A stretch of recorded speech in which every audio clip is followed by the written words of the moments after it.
Welcome back to Prasad academy. So ఈరోజు మనం ఒక ఇంపార్టెంట్ టాపిక్ని మోస్ట్లీ ఈ గ్రూప్ 2 కానీ ఏదైనా కాంపిటేటివ్ ఎగ్జామ్లో అందరు కామన్గా ఫేస్ చేసే ప్రాబ్లం నెగిటివ్ మార్కింగ్.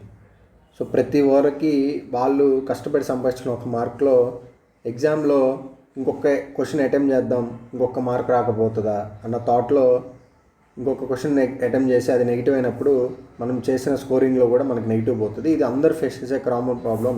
బేసిక్గా మనకి యూపీఎస్సీ లైక్ గ్రూప్ 2 ప్రిలిమ్స్ కానీ గ్రూప్ 1 ప్రిలిమ్స్ కానీ లేదా తర్వాత మెయిన్స్లో కానీ ఈ నెగిటివ్ మార్కింగ్ అనేది చాలా క్రూషియల్ రోల్ ప్లే చేస్తుంది. ఫర్ ఎగ్జాంపుల్ ప్రిలిమ్స్లో మన నెగిటివ్ మార్కింగ్ వల్ల మేబీ మెయిన్స్కి క్వాలిఫై కాకపోవచ్చు. మెయిన్స్లో ఆ నెగిటివ్ మార్కింగ్ వల్ల మనం లిస్ట్లో ఉండాల్సిన వాళ్ళు లిస్ట్లో ఉండకపోవచ్చు, లేదా లిస్ట్లో ఉన్నా కానీ వితిన్ 1 or 2 మార్క్స్ వల్లే మనం మంచి సర్వీస్ని కూడా కోల్పోవచ్చు. సో నెగిటివ్ మార్కింగ్ని నేను జనరల్గా ఎగ్జామ్లో ఎట్లా అప్రోచ్ అయ్యామన్నో జస్ట్ ఈ వీడియోలో మీతో షేర్ చేసుకోవాలనుకుంటున్నాను. సో ఫస్ట్ నెగిటివ్ మార్కింగ్ అంటే ఒక ఎగ్జామ్లో మనకు తెలిసినవి జనరల్గా క్వశ్చన్స్ 3 టైప్స్ ఉంటాయి అన్నమాట. సో 100% నాకు ఖచ్చితంగా ఆన్సర్ తెలుసు అన్న క్వశ్చన్స్, లేదా కనీసం 50% అంటే 2 ఆప్షన్స్ ఎలిమినేట్ చేసి ఆన్సర్ అనేది ఇంకా మిగిలిన 2 ఆప్షన్స్లోనే ఉండొచ్చు అని మనం అంటే 2 ఆప్షన్స్ని కన్ఫామ్గా ఎలిమినేట్ చేయటం, లేదు 4 దాంట్లో అసలు మన క్వశ్చన్ గురించి అస్సలు ఐడియా లేదు, ఒక్క ఆప్షన్ కూడా మనం ఎలిమినేట్ చేయలేకపోవడం. సో ఫస్ట్ క్వశ్చన్స్ ఏవైతే ఉన్నాయో 100% వాటిని నేను ఫస్ట్ రౌండ్లో అన్నీ నాకు పక్కా 100% ఇది తెలుసు అన్న వాటిని నేను పిక్ చేసుకుంటాను. ఏవైతే ఈ 50-50 ఉంటాయో, ఈ కంప్లీట్గా తెలియని ఉన్నాయో వీటిని మళ్ళీ నెక్స్ట్ ఎప్పుడైతే 100 క్వశ్చన్స్లో సపోజ్ 100 క్వశ్చన్స్కి ఎగ్జామ్ అయితే ఫస్ట్ రౌండ్లో నేను 100% నాకు తెలిసినవన్నిటిని టిక్ చేసుకొని వెళ్ళిపోతాను. సో ఈ 50-50 లేదా అసలు కంప్లీట్గా తెలియవన్న దాంట్లో కూడా ఈ కంప్లీట్గా తెలియదు, నాకు అసలు కంప్లీట్గా ఆప్షన్ ఈ క్వశ్చనే అసలు ఐడియా లేదు, ఫస్ట్ టైం చూస్తున్నాను, 4 ఆప్షన్స్లో కూడా నేను ఒక్కటి కూడా ఎలిమినేట్ చేయలేకపోతున్నాను అన్న దాన్ని కూడా నేను కంప్లీట్గా పక్కన పెట్టేసుకుంటాను.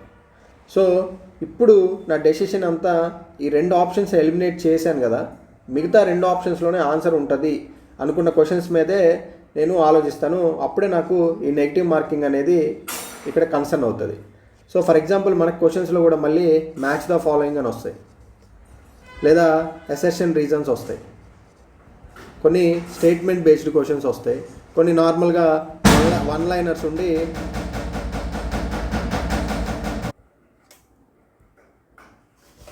కొన్ని మనకి 1 లైనర్స్ కూడా ఉంటాయి అన్నమాట. సో మ్యాచ్ ద ఫాలోయింగ్లో మనం 2 ఆప్షన్స్ని కరెక్ట్గా మ్యాచ్ చేసినప్పుడు ఈ 2 ఆప్షన్స్లోనే మనం కన్ఫ్యూజ్ అవుతుంటే ఇక్కడ నేను జనరల్గా రిస్క్ తీసుకునేవాడిని. అసెర్షన్ రీజన్స్లో కూడా ఫర్ ఎగ్జాంపుల్ మనకి రీజన్ అనేది తప్పైంది అనుకోండి, అసెర్షన్ రీజన్లో రీజనింగ్ తప్పు అనుకోండి, మీకు 100% ఆన్సర్ వచ్చినట్టే. లేదు అసెర్షన్లోనే తప్పు ఉంది అనుకోండి, 100% ఆన్సర్ వచ్చినట్టే. సో అక్కడ మనం కన్ఫ్యూజ్ అవ్వం.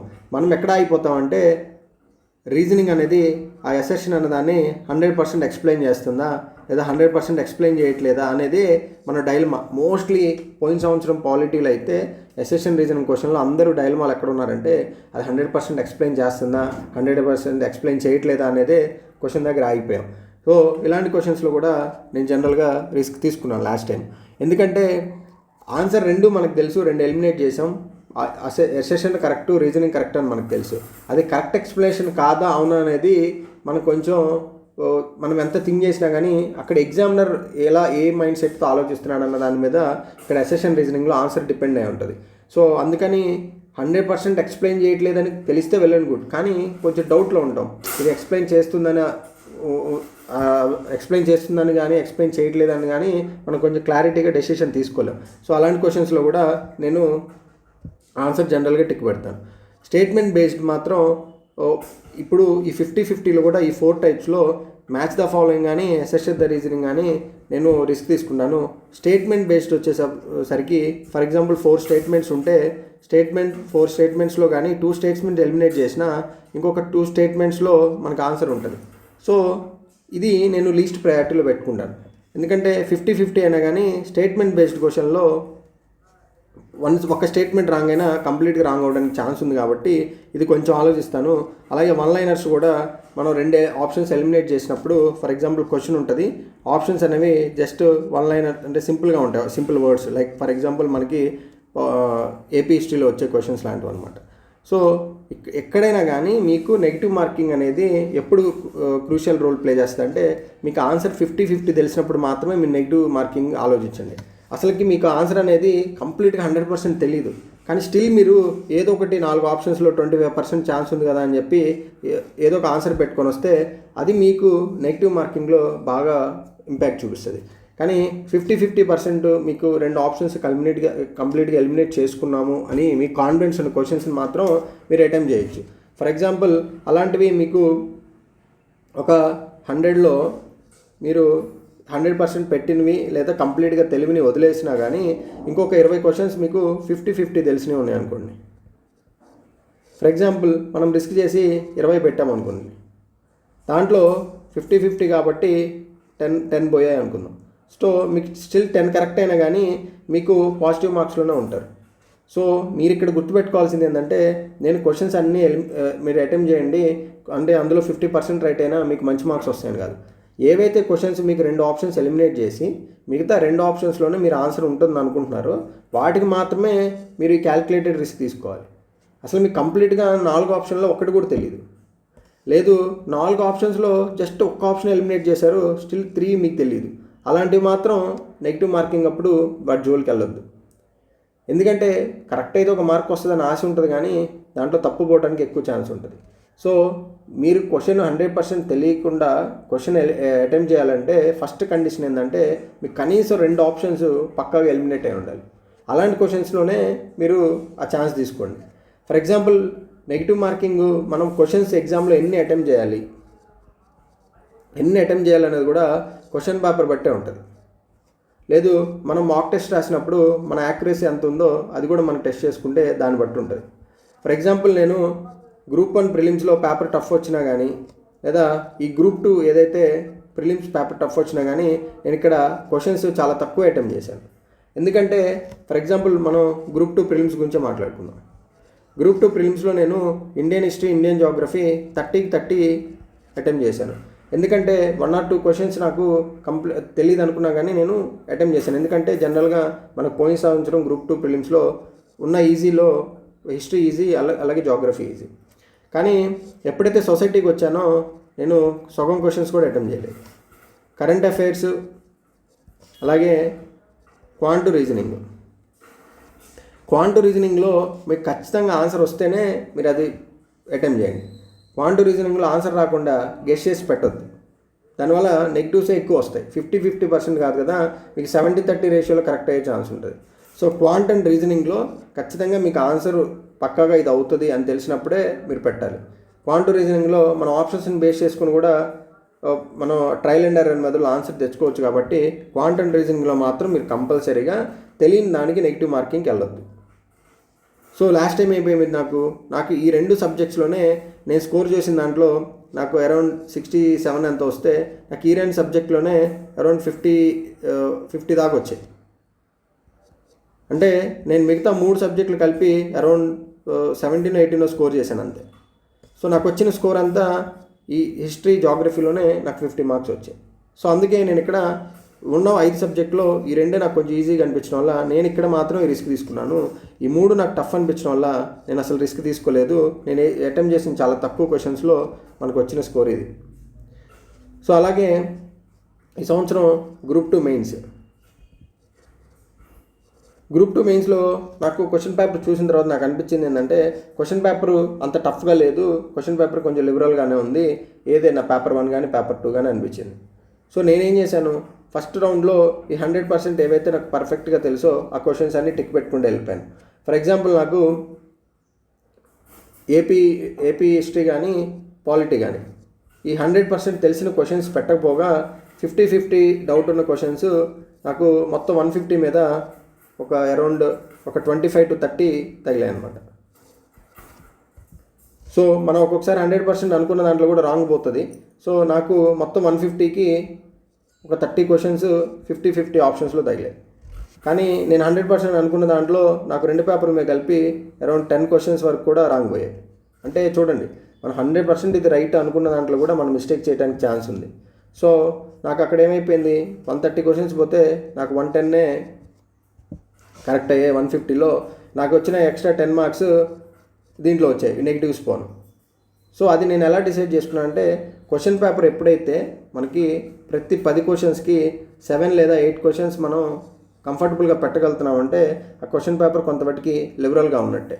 ఇలాంటి క్వశ్చన్ పేపర్లో ఆ రిమైనింగ్ 2 క్వశ్చన్స్కి 50-50 ఆప్షన్స్లో కానీ మీకు ఆన్సర్ తెలుస్తుందంటే కంప్లీట్గా రిస్క్ తీసుకోవచ్చు. సో నేను అదే గ్రూప్ 2లో పేపర్ 2లో ఎకానమీ ఉంది. ఎకానమీలో నేను అసలుకి 4 క్వశ్చన్స్ కంప్లీట్గా అటెంప్ట్ చేయకుండా వదిలేశాను. ఎందుకంటే ఆ 4 క్వశ్చన్స్లో ఉన్న ఆప్షన్స్ కానీ ఆ క్వశ్చన్స్ కానీ నేను ఫస్ట్ టైం చూస్తున్నాను. సో కొంచెం మనకి ఆ 4 క్వశ్చన్స్లో ఒకటికి రైట్ అయినా మనకు సరిపోతుంది అని ఉంటుంది, కానీ మనం ఆ 4 క్వశ్చన్స్ని అటెంప్ట్ చేయకూడదు. అసలు 100% నీకు ఒక ఆప్షన్ కూడా ఎలిమినేట్ చేయలేకపోతుంటే, లేదు ఒక ఆప్షన్ ఎలిమినేట్ చేస్తావు స్టిల్ 3 ఆప్షన్స్లోనే ఆన్సర్ ఉందనుకుంటే ఆ క్వశ్చన్ జోలికి మీరు పోవద్దు. ఎందుకంటే మీకు అక్కడ వచ్చే మార్క్ కన్నా పోయే మార్కే ఎక్కువ ఉంటుంది. సో నేను సింగిల్ అంటే 1 లైన్లో మీకు కంక్లూజన్గా ఏం చెప్పాలనుకుంటే, ఏవైతే 100% క్వశ్చన్ వచ్చినాయో దాంతో ప్రాబ్లం లేదు. ఏవైతే 4 ఆప్షన్స్ తెలియదో అది కంప్లీట్గా అసలు మీరు అటెంప్ట్ చేయొద్దు, దాంతో కూడా ప్రాబ్లం లేదు. ఈవెన్ ఒక ఆప్షన్ ఎలిమినేట్ చేసినా ఇంకా 3 ఆప్షన్స్ ఉంటాయి కాబట్టి అది కూడా మీరు అటెంప్ట్ చేయొద్దు. సో ఏవైతే డ్యామ్ షూర్గా మీరు 2 ఆప్షన్స్ని ఎలిమినేట్ చేసి మిగతా 2 ఆప్షన్స్లోనే నాకు ఆన్సర్ ఉంది అనుకుంటే మాత్రమే క్యాలిక్యులేటెడ్గా రిస్క్ తీసుకొని మీరు అటెంప్ట్ చేసినప్పుడు మీరు నెగిటివ్ మార్కింగ్ వల్ల చాలా తక్కువ ఇంపాక్ట్ అవుతారు అనేది ఒక ఫైనల్ కంక్లూజన్ అనమాట. సో క్వశ్చన్ పేపర్ కూడా ఎంత హార్డ్నెస్ ఉంది అంటే పేపర్ టఫ్నెస్ బట్టి మీకు ఈజీగా అనిపిస్తే 1 or 2 క్వశ్చన్స్ మీరు ఎక్కువ అటెంప్ట్ చేసినా తప్పులేదు. కానీ క్వశ్చన్ పేపర్ చాలా టఫ్ ఉంది మీకు అంటే ఎగ్జామ్ నుంచి బయటకు వచ్చిన తర్వాత అందరు చెప్తున్నప్పుడు తెలుస్తుంది క్వశ్చన్ పేపర్ టఫ్ అని. కానీ ఎగ్జామ్లో మీ ప్రిపరేషన్కి మీకు ఎగ్జామ్ పేపర్ టఫ్ అనిపిస్తుంటే ఖచ్చితంగా మీకు తెలిసినవి మాత్రం అటెంప్ట్ చేయండి. అన్నెసరీగా అరే నేను 100కి 60 అటెంప్ట్ చేశాను ఇంకా 40 ఉన్నాయి నేను అటెంప్ట్ చేస్తేనే కదా నాకు వస్తుంది పేపర్ టఫ్ ఉన్నా కానీ అని వెళ్ళొద్దు.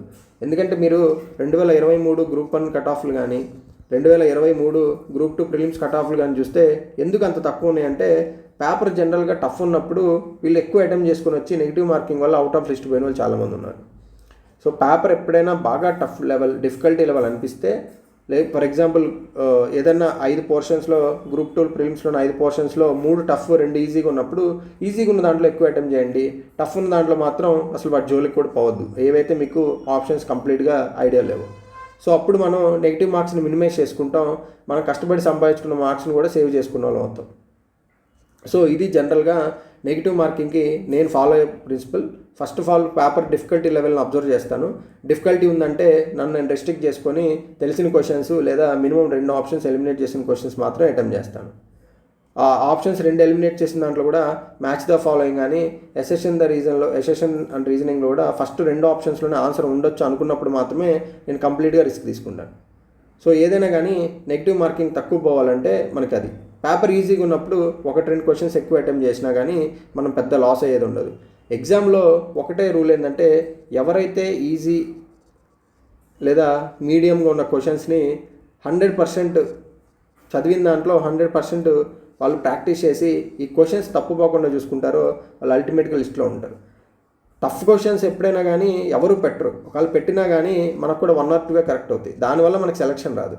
మనకు సెలక్షన్ తెచ్చిపెట్టేది ఏంటి, మన లిస్ట్లో ఉండేటట్టు చూసేది ఏంటంటే ఈజీ క్వశ్చన్స్ని మనం ఎన్ని తప్పు పోకుండా కరెక్ట్గా పెట్టాం, మీడియం క్వశ్చన్స్ కూడా మ్యాక్సిమం ఎన్ని కరెక్ట్గా పెట్టాం.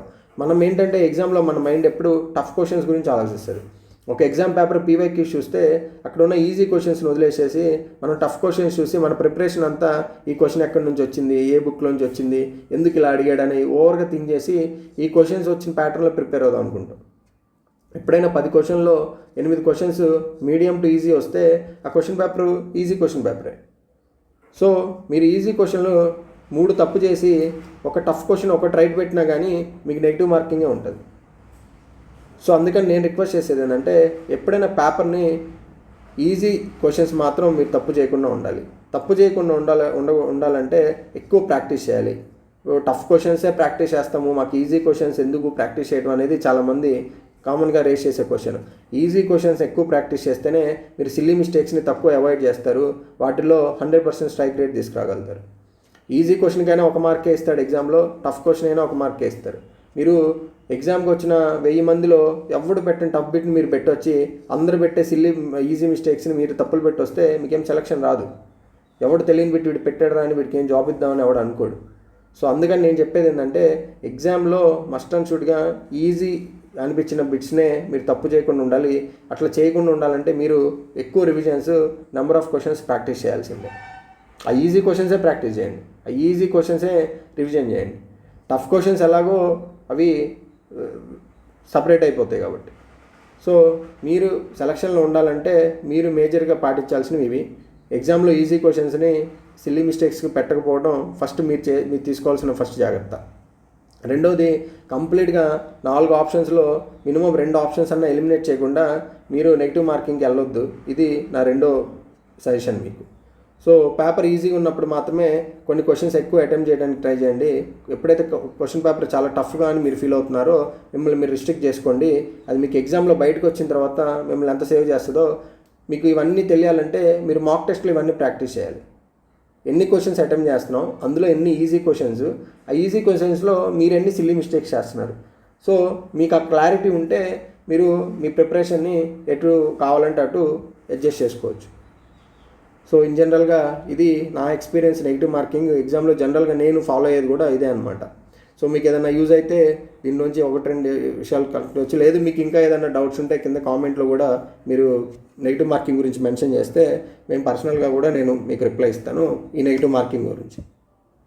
సో ఈ వీడియో ఇంతటితో క్లోజ్ చేస్తున్నాను. Thank you.